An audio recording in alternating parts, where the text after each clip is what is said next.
దేవుని వాక్యాన్ని నమ్మి మౌనంగా ఉండడం ఎప్పుడైనా కష్టంగా అనిపించిందా?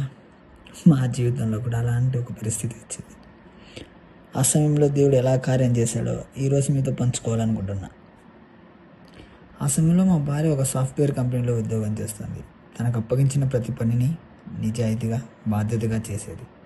కానీ ఆమె టీం లీడ్ మాత్రం తన బాధ్యతలను సరిగ్గా నిర్వహించకుండా తన పని కూడా మా భార్యతో చేయించాలని ఒత్తిడి చేసేది. మా భార్య మాత్రం అది నా బాధ్యత కాదు అని మర్యాదగా చెప్పేది. అప్పటి నుంచి టీం లీడ్ మేనేజర్ దగ్గరికి వెళ్ళి ఈమె పని సరిగ్గా చేయడం లేదు, పర్ఫార్మెన్స్ బాగలేదు, ఇంగ్లీష్ కూడా సరిగ్గా రాదు, కమ్యూనికేషన్ స్కిల్స్ కూడా బాగలేవు అని పదే పదే చెప్పేది. ఇది మా భార్యని చాలా బాధ పెట్టింది. ఏం చేయాలో అర్థం కాక ఒకరోజు తన బాధ నాతో పంచుకుంది. అప్పుడు నేను ఒక్కటే చెప్పాను, దేవుని బలిష్టమైన చేతి కింద దీన మనస్కురాలిగా ఉండు, తగిన సమయంలో దేవుడే నిన్ను హెచ్చిస్తాడు. మరో మాట కూడా చెప్పానండి, యుద్ధం యెహోవాదే, మనం ప్రశాంతంగా ఉంటే చాలు. ఆ మాట నమ్మి మా భార్య ఎవరితోనూ వాదించలేదు, ఎవరిని తప్పుపట్టలేదు. తన పని మాత్రం బాధ్యతతో చేస్తూ ఉండేది.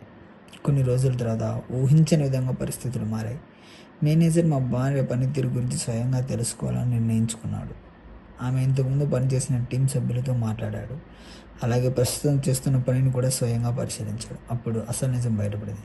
మా భార్య తనకు అప్పగించిన పనిని బాధ్యతగా చేస్తోందని, టీం లీడ్ మాత్రం తన బాధ్యతను సరిగ్గా నిర్వహించడం లేదని, తన పని కూడా మా భార్యతో చేయించాలని ఒత్తిడి చేస్తోందని, మా భార్య గురించి మేనేజర్కు తప్పుడు సమాచారం ఇస్తోందని మేనేజర్కి స్పష్టంగా తెలిసింది.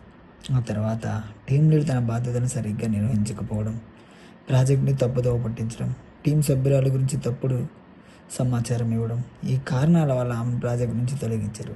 ఆ సంఘటన జరిగినప్పుడు నాకు వెంటనే గుర్తొచ్చిన వాక్యం, దేవుని బలిష్టమైన చేతి కింద దీన మనస్కులై ఉండు, తగిన సమయంలో ఆయన మిమ్మల్ని హెచ్చించును.